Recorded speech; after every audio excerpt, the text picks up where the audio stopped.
Alors bonjour, alors c'est un mini tuto pour le montage d'un minime OSD. Donc ce tuto est un nul pour les nuls, hein, pour les débutants. Euh, alors ce qu'il faut pour bien sûr pour installer le mini OSD, c'est-à-dire qu'on se basera sur du FPV, donc transmission vidéo, de la vidéo sur un écran, et l'OSD permet d'avoir l'affichage télémétrique sur l'écran, c'est-à-dire les infos de la distance, ce que transmet le GPS, enfin voilà, ça donne des infos intéressantes pour quand on ne le voit plus, si on est à plus de 300 mètres, comment on le ramène, etc. etc. Donc, pour commencer, donc après le type de cam, on restera sur on restera sur des cams type basique. Hein. J'ai pas de GoPro, donc alors j'ai 3 cams à ma disposition, une SJ Cam, une H9, Eken H9, une Firefly 6S. Alors, pour commencer pour les cams, il faut savoir deux choses. Un, le type de connecteur USB qui est dessus. Donc sur la SJ Cam et la Eken, c'est des nouvelles versions USB, hein, type nouveau portable. Sur la Firefly, c'est une ancienne génération et il me semble que la GoPro 3 a le même type de connecteur. Donc je vais essayer de montrer la différence. Donc voici les anciens connecteurs, hein, on reconnaît les petits angles sur les bords. Donc ça, c'est les anciens connecteurs qui se montrent sur la Firefly et de ce qui est indiqué sur les GoPro 3. Et donc là on a donc les nouveaux connecteurs, hein, plus fins, genre type nouveau mobile tactile, voilà. Donc déjà se renseigner sur le type de connecteur avant de commander le câble. Ensuite il faut se renseigner, là c'est à chercher, c'est pas toujours indiqué sur la nomenclature ou sur ce qui est vraiment, si la cam transmet le signal vidéo via l'USB. Alors si ça ne le faisait pas, c'est pas que c'est un problème, mais ça complique certaines choses, surtout pour l'OSD. Alors le principe c'est que si sur les 3 modèles, par exemple la Eken H9 que j'ai ne transmet pas la vidéo via l'USB, elle le transmet que par l'HDMI. Donc il faudra un converteur, ce qui complique la chose, et je suis pas là pour parler de ça. Donc pour la SJ Cam, ben, j'ai pas eu de problème, donc je branche. Alors la SJ Cam, il faut lorsqu'on l'allume, il faut lui préciser encore par la suite qu'on veut transmettre le signal vidéo par le mode TV. Donc je sélectionne, j'active et je fais OK. Et donc normalement là ça passerait par le signal, par le câble USB. Donc ça c'est un peu l'inconvénient, c'est faut chaque fois, on peut pas le programmer, il faut chaque fois le paramétrer à chaque démarrage de la caméra. Donc ça c'est la SJ Cam. Alors pour ce tuto je voulais faire une démonstration avec la Firefly parce que c'est pour quelqu'un qui débute aussi. Le problème c'est que je n'ai pas pu faire la liaison. Alors je sais pas si c'est mon câble de transmission, si c'est le câble qui a un défaut ou la Firefly qui a un problème avec le connecteur USB. Elle marche, elle fait des photos, elle fait de la vidéo, mais il faut sortir la SD card, la transmettre, etc. Donc je ne pourrais pas le faire avec la Firefly. Donc sachant que c'est la Firefly, c'est une ancienne génération USB, hein. Donc je montrerai dans le principe comment on la connecte, mais le fonctionnement ce n'est pas là. Donc ça c'est une chose. Donc après qu'on passe sur des caméras, donc 1, 2, 3, on a besoin d'un câble pour relier l'OSD ou l'émetteur direct si on n'utilise pas donc on va connecter pour le modèle, hein, donc on doit avoir une liaison soit directement avec l'émetteur. Donc on connectera donc on aura une vidéo directe, soit on utilise l'OSD. Donc vu qu'on veut Donc là on fera le test, hein, si jamais l'OSD ne devait pas marcher, il faudra de toute façon faire le test en direct pour voir si c'est pas un problème OSD. Donc là on connecte l'USB. Donc là je le montre. Alors sur le câble, en général il y a une alimentation courant et l'alimentation pour le courant rentrant et une sortie vidéo. Il n'est pas toujours vendu avec l'alimentation, hein. Donc en général c'est un câble jaune et noir, blanc et noir. Ce serait idiot de mettre un câble vidéo rouge et noir puisque le rouge signifie un plus de courant. Donc vous avez un plus signal vidéo et une masse. Pour notre tuto, on va le faire avec la SJ-Cam. Donc on le branche dessus, dans le bon sens si possible, voilà. Donc là il est vendu, alors c'est pareil, vous avez d'autres câbles avec. Donc là vous avez, en général la masse c'est une masse générale, hein, que vous mettez, donc là il est blanc, mais il est indiqué, il y a des petits fanions sur le, on voit pas bien avec le jaune brillant, mais c'est le plus vidéo. Là vous avez une masse, qui est en général, une masse c'est général, vous avez une alimentation courant et une masse vidéo, mais vu qu'elle est générale, j'aurais pu prendre le vert. Bref, donc là j'ai plusieurs câbles. Il existe des sorties de câbles coudées avec juste 2 fils. Ce sera une fois la masse et une fois le signal vidéo. Donc on va faire avec ce modèle là. Celui-là je vais le mettre de côté. Donc alors, une fois qu'on a vu les câbles, le câble de liaison, on regarde les OSD. Alors il existe plusieurs modèles. Donc le minime OSD V1, le V2, le micro minime OSD, ça c'est un OSD pour un autre APM. Il existe encore différents OSD bien sûr, voilà. Donc toujours il faut chercher le plus d'infos possible avant d'acheter, etc. De base c'est, personnellement pour le débutant c'est tout ce qui est plus simple, parce qu'après pourquoi chercher la complication? On veut les infos minimum que transmet le CX, est largement suffisant pour la version minime V1. Alors il faut savoir que pour certains OSD, il existe d'autres firmware, KVTeam, il existe un autre nom encore, j'ai oublié. Donc pour d'autres APM, pour du MultiWii, NAS32, CC32, etc., etc. Donc qui n'ont pas toujours le même protocole ou pas toujours le même type de fonctionnement. D'autres c'est l'APM qui pilote, enfin bref. Il faut se méfier, souvent c'est le précis, enfin les Chinois ils marquent parfois des conneries aussi, hein, donc voilà. Après pour le principe, je n'ai acheté par exemple le micro mini, il était livré avec donc compatible APM. J'ai fait malheureusement une mauvaise mise à jour qui a compliqué les choses. Donc si je conseille un truc, c'est lors de l'achat, c'est le brancher, voir si tout s'affiche à l'écran. Si ça s'affiche, il ne faudrait pas en fait mettre de mise à jour ou quoi que ce soit, puisque si ça s'affiche, c'est que c'est fonctionnel. Donc pourquoi se compliquer la vie? Vous aurez des complications par la suite. Donc voilà. Donc de tous ces OSD, on va se simplifier. Enfin moi je conseille, on va enlever les 3 modèles là, on va prendre les premières générations. Et on va rester sur le minime OSD V1. Qui pour moi donne toutes les meilleures infos. Donc on a ensuite le minime OSD. Ensuite il faudra le câble retour vidéo plus encore un émetteur pour transmettre le vidéo et le signal. Alors pour connecter tout ça, en théorie, enfin c'est pas compliqué. Alors juste pour revenir sur l'émetteur, par contre, j'ai oublié un détail parce que la personne qui m'a demandé, elle a un autre type. Donc en général, vous avez une alimentation pour l'émetteur et une sortie, une entrée vidéo avec un signal, enfin un voltage pour alimenter la vidéo.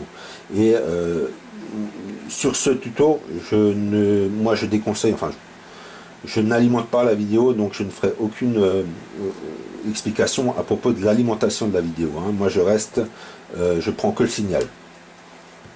Donc, alors, on va commencer tout simplement, alors pour les différentes versions, différents types de connecteurs. Donc on reste toujours pour la vidéo jaune, noir, ça pourrait être blanc. Théoriquement le rouge c'est toujours du voltage, donc on on sait qu'il y a un problème. Enfin, si ça devait être tout en rouge et noir, vous auriez un problème. Bref, je voulais montrer, oui, l'autre émetteur. Et donc, alors, celui-là, c'est le TS351, je crois. Donc, c'est pour la personne. Donc, il y a deux connecteurs dessus. Alors, il y en a un, c'est pour le courant, qui est là. C'est celui-là, là. Je vais prendre le petit jaune. Donc, celui-là. Hop là, je descends un peu.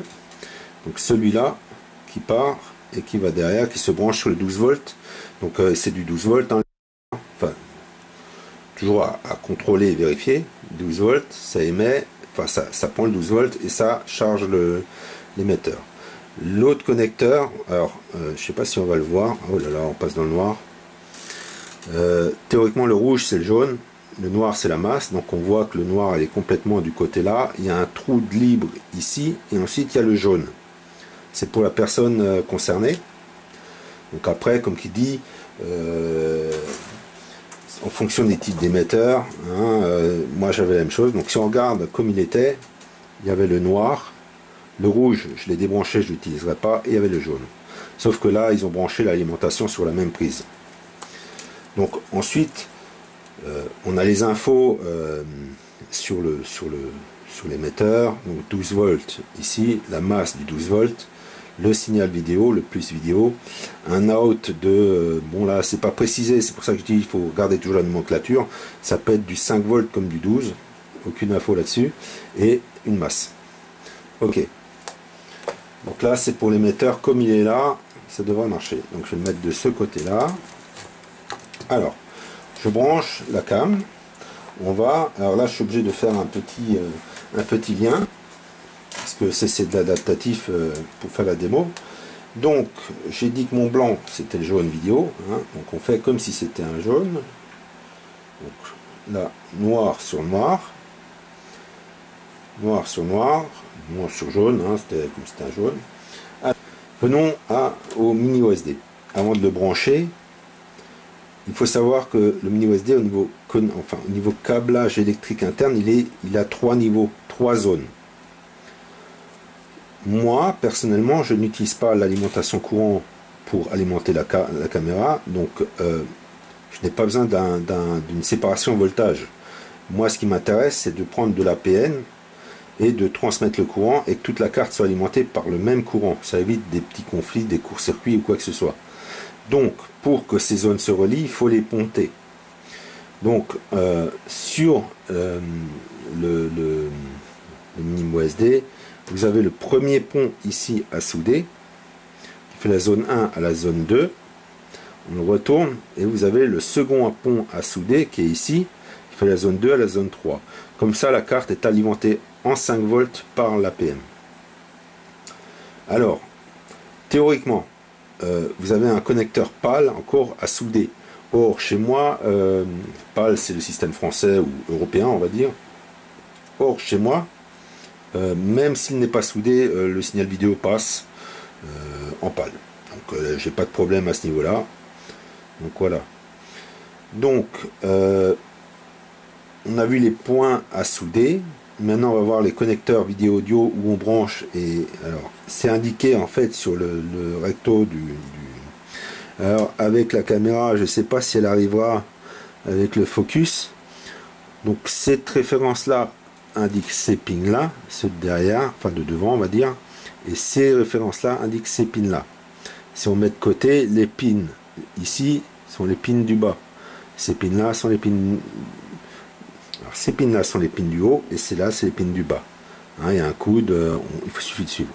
Donc, sachant que les deux pins du milieu, ici, c'est le voltage qu'on n'utilisera pas, il n'y aura rien à brancher. Donc, la partie supérieure, ici, c'est la masse et ici, le voltage. Et on vous dit vidéo out et vidéo in. Donc, c'est celui-là out, c'est la sortie. Ici, c'est l'entrée. Donc, nous, on va brancher le vidéo in, l'entrée, donc le jaune ici, avec sa masse ici. Donc, je reprends le câble qui vient de la cam. Je me branche vidéo in, c'est celui-là à l'extérieur, celui à l'extérieur, c'est celui d'en dessous. Donc, je le branche. Donc je répète, c'est ça pour bien qu'on comprenne. Le in, c'est celui-là. Donc c'est celui-là. Si c'est celui-là, je viens là. Et c'est l'arrivée. In, entrée. In. Donc on est d'accord. Et maintenant, il suffit de brancher le vidéo out qui va à l'émetteur. Donc là, je reprends mon émetteur. Je prends mon vidéo out. Et je le branche sur le out. En général, si vous prenez la même base, bien sûr, il faut contrôler, parce que les Chinois ont tellement de versions qu'on ne sait jamais. On marquera que les deux jaunes sont du même côté, et les deux noirs de l'autre, hein, vidéo, masse. Donc là, on a le pont. On a le pont pour la vidéo. Maintenant, il nous manque le dernier point, c'est la télémétrie. Alors, pour la télémétrie, ça va se compliquer parce que j'ai eu des problèmes cet après-midi, le connecteur a pété, enfin j'ai dû ressouder sur le truc. Alors, donc il existe, je ne connais que deux versions d'APM pour CX20. Il y a celui que je possède, le 2.52 version 5, et la version d'avant, en fait, la seule différence c'est que les connecteurs sont pas soudés. Donc vous aurez les soudures à faire directement pour pouvoir avoir la télémétrie. Alors il faut savoir que d'origine, avec le firmware d'origine, même si vous avez le connecteur, la télémétrie ne se transmet pas. Donc il n'y aura pas d'OSD ni de télémétrie. Alors ce qu'il faut faire, c'est déjà mettre le nouveau firmware, enfin prendre un firmware custom en 1, c'est du 3.1.5 ou 3.2.1, hein, en version custom, qui active la sortie télémétrie. Alors remettre toujours les paramètres par défaut, il faut télécharger le fichier de paramètres défaut pour au cas où. Donc une fois que vous aurez fait la mise à jour, on va passer au câblage du port UART. Alors, il est toujours conseillé, parce qu'il est arrivé sur certains modèles qu'il y a eu un défaut de câblage, enfin de connexion. Alors, comment expliquer?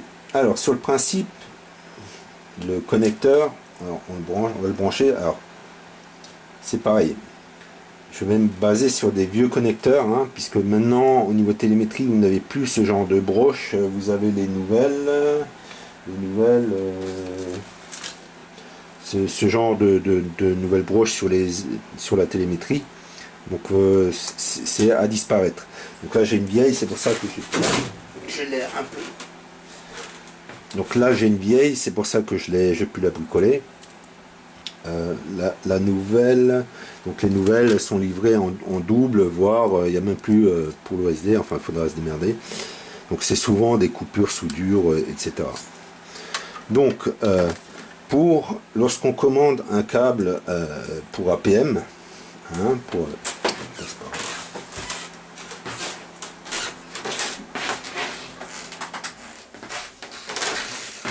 lorsque l'on commande un câble pour APM, il n'est pas du tout broché au niveau câblage comme il est là. Le plus est dans le moins et le moins à la place du plus encore un décalage au niveau du TX provenant de l'APM, enfin, etc. Donc il faut le rebrocher. Alors, je vais essayer de zoomer pour bien qu'on voie. Donc là, je vais le brancher pour qu'on voie bien quel câble doit aller où. Donc, on le rebranche sans forcer, sans péter les soudures si possible. Voilà. Ok, j'écarte un peu, je vais zoomer. Hein. Donc, alors, on reprend mon petit notificateur. Donc, comme je le tiens, il faudra brancher les câbles. Donc, la masse, elle est là. Ici, c'est le RX de réception. Ici, c'est le TX en vert. Et là, vous avez le rouge. Hein. Donc, si on retourne la carte vue du dessus, hein, donc là, il faut bien se fier à ce que vous voyez pour pas vous tromper dans le câblage. Ok, sachant que entre le jaune et le noir, hein, entre le RX et la masse, il y a un espace vide. Hein. Ici, il y a un espace vide. Ok. Donc là, je vais pas vous montrer sur alors, sur la coque, bien sûr, il faut que je trouve un endroit, voilà. Sur la coque, j'ai dû faire une petite encoche pour faire passer les câbles. Donc là, hop, tac. Donc jusque là, ça va. Donc pour changer, inverser les câbles, on va prendre celui-là par exemple, avec un cutter. On va attendre, on va essayer. Est-ce que le focus y prend? Allez, ouais, on va essayer d'aller ici. Donc là, il suffit, alors, je sais pas si on verra tout, de lever le petit bout de plastique qui est là et de tirer sur le fil en même temps. Théoriquement, il sort. Et comme ça, on inverse les fils. Donc il ne faut pas forcer, il ne faut pas plier entièrement ces petits picots. Il ne faut pas appuyer dessus, sinon l'accroche elle se fait plus après. Donc il faut y aller en douceur, tirer légèrement et pas comme une bête. Donc voilà comment on inverse les câbles. Donc une fois que les câbles ont été inversés comme indiqué ci-dessous, là on va le remonter. Donc là j'ai branché quelques câbles. Donc là je cherche la coque de fermeture qui est là. Voilà. Bon, ok. Donc maintenant qu'on a vu pour brancher la connectique, hein, donc on va passer à l'OSD encore. Alors pas se fier au mien, puisque moi j'ai coupé des pins pour éviter les courts-circuits. Alors pour exemple, lorsqu'on l'a entièrement piné, le câble de masse, je l'ai aussi déplacé, il est à côté du rouge théoriquement à la livraison. Et donc lorsqu'on se connecte, si on ne fait pas attention, donc là j'ai branché sans regarder, 1, 2, 3, donc là j'ai branché juste, mais il suffit qu'on se trompe, qu'on le branche comme ça, le plus se trouve sur le RX, la masse a une masse, on court-circuite la carte est court-circuitée, la PM peut prendre une claque. Donc théoriquement, il faut faire très attention. Alors pour moi, enfin, si vous ne changez pas de firmware, vous ne jouez pas, voilà, etc., etc., vous pouvez couper quelques pins.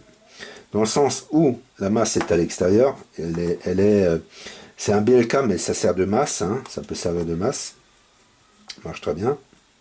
Pour d'autres firmware, le BLK et la masse sont importantes, donc si vous avez coupé les pins, vous ne pouvez pas venir avec du KV-Team, puisque ou brancher en mode Arduino pour insérer le KV-Team, etc. Donc, alors, théoriquement, j'ai la masse en extrémité. Si je veux la brancher là, ça ne va pas parce qu'il n'y a pas de pin. Donc, à chaque fois que je regarde, je n'ai même pas à chercher. Je suis bon. Puisque le seul pin à l'extérieur, c'est celui de la masse. Là, vous n'êtes pas obligé de le faire. Hein. C'est mon bricolage. Donc, théoriquement, ce fil noir est à côté du rouge. Donc, si vous n'avez pas coupé le pin, bien contrôler le plus à sa position. Et normalement, vu que c'est un chiffre impair, vous devrez tomber. Donc là, c'est branché. Donc si vous avez bien fait là, le vert, il arrive au bon endroit. Hein, c'est à côté du plus. Donc sachant que vous avez TX, RX. Alors il faut comprendre, c'est juste une histoire de méthodologie. Vous avez sur la PM un TX et un RX. Je transmets et je reçois. Donc le T, c'est le vert. Le R, c'est le jaune. Lorsqu'on transmet côté appareil opposé, on doit recevoir. Donc le fil vert, en théorie, il doit se brancher sur RX. Ce qui est le cas. Or, pour notre tuto, on ne retransmet rien, donc on n'a pas besoin du TX pour envoyer. Donc il n'y aura pas de lien sur le RX côté APM. Par contre, côté télémétrie, il y a on peut interréagir. C'est-à-dire qu'on envoie, donc le TX envoie sur la prise RX, mais la télémétrie, lorsqu'on modifie quelque chose, peut envoyer de son TX et renvoie sur le RX. Alors c'est un peu, voilà, c'est ce que je dis, mais c'est une question de logique. Donc là, on a fait les branchements. Donc là, j'ai branché. Ma cam, je vais la mettre en route, comme ça elle sera en route. Je vais la mettre déjà en mode transmission par USB. Donc on appuie une fois, deux fois, un petit coup vers le bas, une sélection, on descend, et on fait OK. Donc là, elle envoie normalement un signal vidéo. Donc là, il n'y a pas de problème. On va poser que ça se tienne. Hein. OK. Donc là, c'est bon. Maintenant, bon, après, vu qu'il est en extérieur, hein, moi je l'ai relié différemment. Donc là, je vais allumer mon APM. Donc je le mets en route. Donc on voit que là, en rouge, j'ai du courant. On voit que le courant passe à l'opposé. Et on voit que sur le petit bleu, que j'ai une transmission de données. Donc, le courant passe, arrive là, les données arrivent. Maintenant, il faut faire la liaison de l'émetteur. Bon, là, je vais devoir tourner la caméra pour montrer à l'écran que... Voilà, je prends mon plus. Là, je suis obligé de mettre sur des batteries X et Y. Hein. Donc, voilà. Donc là, j'ai le transmetteur. Il envoie. Donc là, j'ai le retour signal vidéo qui est émis. Et là, bon, je vais devoir tourner la caméra. Alors, on va essayer de tourner en même temps. Alors, on passe sur la caméra. Donc là, je change de voie puisque là, je suis sur la... Et là, je suis sur le transmetteur qui est sur la cam. Donc on voit bon, l'indication rouge que vous voyez là. Il faut que je regarde là. L'indication qui est rouge là, c'est la cam qui indique un signal d'enregistrement, hein. Enfin d'attente d'enregistrement. Alors, alors là ça va être dur, je n'ai pas 30 vidéos non plus. Donc on voit Disarmed, Stab, des infos à droite et à gauche, c'est moi qui les ai pré-paramétrés, le satellite, la hauteur, la distance, la fonction si je suis en mode stabilisé, etc., etc. Donc on peut voir que si, alors là pour faire les deux ça va être un peu gai parce qu'avec tous mes fils, donc là en fait je vais essayer de m'approcher avec le, on voit qu'il y a une interréaction, que ça marche. Donc jusque là c'est fonctionnel, les données sont transmises. Donc bon, j'ai vu par rapport à certains OSD, tout ne se transmet pas. Alors là je vais encore faire un test avec donc alors je ne sais pas si je suis en fond reculé. Ouais, il faut que je me recule. Pas aussi simple que ça. Donc là, on va essayer de zoomer un peu en même temps. C'est un peu compliqué tout ça. Hein, voilà. Donc, j'allume la télécommande. Donc, si on peut voir, je suis mode Disarmed. Si j'active, théoriquement, cette fois-ci, ça doit marcher. 2, 3, ça ne marche pas. Bon, je ne sais pas pourquoi. Oui, ah oui, je sais pourquoi. Alors, si ça s'est pas armé, c'est parce que vu qu'il n'y a pas le compas, l'APM bloque la mise en route. Par contre, on peut voir que si je mets en GPS, je passe en GPS. Si je passe en RTL, il y a marqué RTL, hein, on le voit là, ok. Donc, l'interaction se fait. Donc là, il n'y a pas de problème. Donc, qu'est-ce qu'on a loupé avec cette histoire? Alors, voilà ce que je voulais encore montrer. Donc là, on va regarder l'écran. Et là, on va venir un peu aux différents modules. Ce qui est important, c'est quand vous recevez l'OSD, que vous le branchez, que vous avez déjà, vous aurez certainement, si vous ne l'avez pas paramétré, vous aurez toutes les indications du monde, mais ça au moins ça s'affiche, c'est déjà pas mal. Ce qui est important, c'est que quand on l'allume, c'est de regarder déjà la première info qu'il vous donne, donc ArduCam OSD V22. Et donc c'est cette référence qu'il faut se baser pour chercher le logiciel de configuration. Ne cherchez pas autre chose, il existe des ArduCam extra et autres, ne cherchez pas la complication, ça ne sert à rien, je ne sais pas ce que vous voulez, enfin, pour moi personnellement, j'ai pas besoin de plus, il me manque encore le voltage, mais vu que je ne l'ai pas branché sur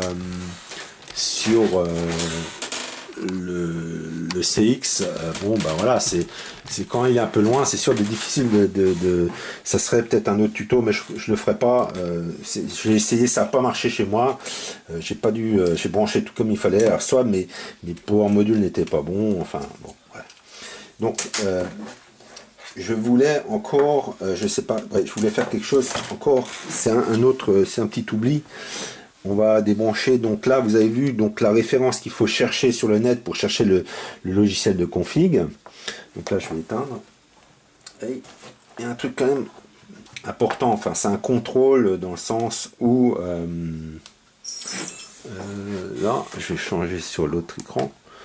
Donc voilà, je crois que je ne l'ai pas fait avant et donc on va le refaire quand même. C'est quelque chose qui est quand même important, c'est de contrôler avant de brancher. Ce qui est important, c'est de contrôler. Alors je ne vais pas le faire débrancher pour que vous puissiez le voir. Donc on va mettre sur un truc à 10 €, hein, un petit testeur. Donc ce qui est important, il est arrivé sur certains modules que les courants soient inversés au niveau de sortie. Et si c'est le cas, vous court-circuitez la chose. Donc en fait, vous prenez vous mettez vos contacts sur les pins extérieurs. Donc en théorie, sur les pins extérieurs, vous avez du 5 volts. Il n'est pas alimenté, donc ça ne peut pas marcher. Donc là, je l'alimente vite fait. Trop vite. Voilà. Ok.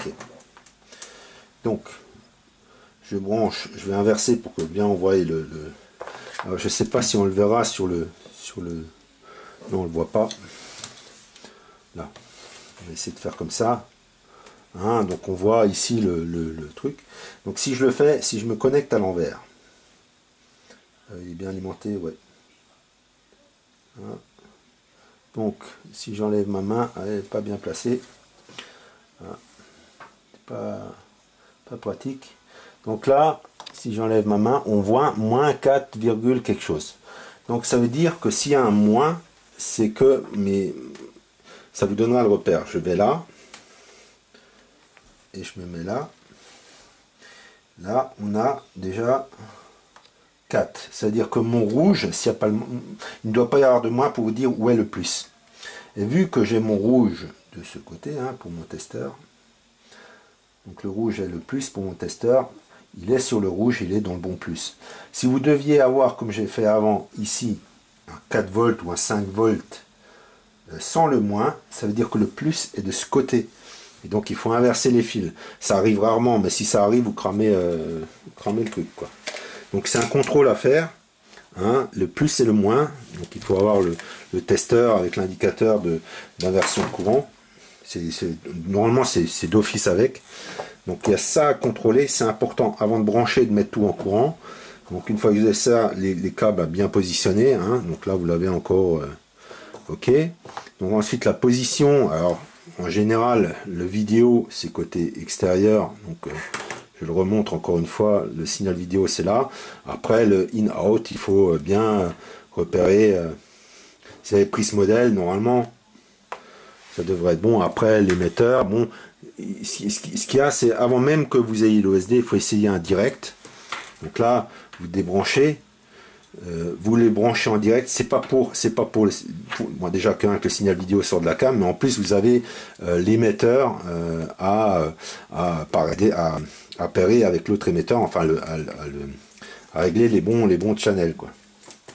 Donc déjà ça, ensuite attaquer par niveau, donc les émetteurs, la cam, voir si la vidéo passe en direct. Une fois que c'est bon, bah, vous pouvez attaquer doucement le câblage OSD. Et une fois que tout ça, que vous avez le gribouillis de tous les infos qui puisse y avoir sur l'OSD et l'écran, après on peut attaquer le paramétrage de l'OSD. Alors pour ça, il vous faut un FDTI. Donc sur la théorie, c'est branché, c'est marqué. Alors là, ça va être un peu dur de le voir. On va essayer de zoomer. Attendre que le focus, je sais pas s'il peut prendre. Là, on voit. Donc ici, c'est un peu flou, hein, c'est flou. Hein. Les voltages, donc il suffit de chercher le 5 pour savoir comment vous le branchez. Bon, sur ce modèle. Donc vous le positionnez, pour moi je le positionne comme ça, donc je cherche le 5 volts, le 5 volts il est comme ça se branche comme ça, voilà, l'USB, il reconnaîtra un nouveau port COM, après vous cherchez le logiciel comme je vous l'ai dit sur Arducam, vous prenez la même version, donc si c'est la V2, vous cherchez la V2, le système de config, pas la peine normalement de mettre la mise à jour du logiciel, vous faites les caractères, et après vous modifiez votre tableau, mais ça c'est une autre, ça vous trouvez, Là, je vais revenir en arrière. Donc, vous trouverez, vous allez sur YouTube, Painless 360, c'est un Anglais qui fait ça. Il fait ça très bien, il n'y a pas besoin de comprendre l'anglais, il vous explique plus ou moins le principe de fonctionnement du mini USB. Voilà quoi, donc en cherchant, je pense que vous trouverez ce qu'il faut pour pouvoir paramétrer le USB. Mais là, déjà, rien que pour les câblages, avoir quelque chose à l'écran, c'est déjà pas mal. J'espère que cette fois-ci, j'ai rien oublié, parce que ça fait déjà la 3e ou 4e fois, je sais pas, mon jour, des connecteurs qui pètent, une cam qui veut pas marcher. Donc, voilà. Là, je pense avoir fait le tour. J'espère ne rien avoir oublié. Non. Ah. On est d'accord? Bah voilà. Donc, comme qui dit, méfiez-vous quand même. Alors, pour moi, pour les débutants, comme qui dit, la version 1 de base, pas la peine de... alors, on pourrait... Alors, je vais essayer pour voir. Tiens, je me souviens plus ce que j'ai mis dessus. Alors théoriquement c'est les... Ah oui, il marche pas celui-là. Alors pareil, hein, après des petites surprises. Je l'ai acheté chez Hobby King, je crois, celui-là. Donc quand même, un vendeur qui semble mettre de la qualité, mais en fait il se retrouve que je suis obligé de mettre du plus vidéo pour qu'il marche. Alors celui-là c'est du GRHS. Ensuite on va essayer alors celui-là, alors pourquoi il ne marcherait pas? Donc là, maintenant que je ne travaille plus dessus, je ne sais plus quel est le out et le in, j'avais un papier, ouais, donc je ne pourrais pas vous les montrer. Alors pour celui-là, il est fonctionnel, alors je l'ai pris aussi chez Hobby King. Bon, bien sûr, il y aura, comme on le voit, il y aura des... Là, vous avez les vidéos 1, sortie 1. En fait, ça repasse sur un autre truc de télémétrie, mais il suffit de couper. Vous reprenez le plus... le jaune, le plus vous n'avez pas besoin, vous mettez un petit connecteur du pont ou des petits raccords avec de la thermo, vous les soudez et puis voilà. Ici vous avez sur le principe, théoriquement c'est le même type de signal, j'ai testé. Donc vous avez le plus et le moins à prendre et normalement le vert pour le TX. Et le reste c'est des options qui étaient pour un autre APL, mais c'est fonctionnel. Hein. Après voilà quoi. Hein. Ça c'est voilà. Mais comme j'ai dit, on reste sur le V1.1. Donc celui-là, bah, je peux pas vous montrer, mais en fait il y avait un autre firmware aussi dedans qui était sur une base Arduino. Alors il existe en cas de gros plantage pour le mini V1 et les autres, vu que c'est sur une base quand même Arduino, on va pas se mentir, de pouvoir avec le truc, vous téléchargez Arduino et vous faites un reset. Il est possible d'effacer la mémoire complètement, vous le reconnectez avec, après vous déconnectez du programme Arduino, vous reconnectez le config, vous retéléchargez le firmware et puis normalement vous repartez d'origine. Mais bon, c'est jamais vraiment clair. Celui-là, ça n'a pas marché. Bon, il y a un bug, je pense qu'il y a une liaison entre un des deux qui doit planter. J'ai fait les ponts, mais il doit y avoir un petit défaut dessus. Quoi. Donc, rien n'est parfait. Je pense que vous le commandez chez qui vous voulez. C'est une roulette russe. Parfois ça marche, parfois ça marche pas. Donc, comme qui dit, après, pour certains, ceux qui ont... pour moi de base, les pins faut les couper. Si je coupe avec ce modèle là, sachant qu'il a besoin de la masse et du BLK séparés, il n'a pas voulu, il voudra pas se reconnaître, enfin se télécharger. Enfin bon, je complique les choses. Donc j'ai montré l'essentiel pour le branchement. Hein. Donc là, le jaune c'est le vidéo, le noir c'est la masse. Donc là, après, il suffit de brancher au bon endroit, ne pas mettre la masse sur le plus, ou etc. Hein, faire gaffe, toujours contrôler, se renseigner au maximum. J'ai essayé de montrer au mieux. Voilà. Sur ce, bonne soirée, ou bonne journée.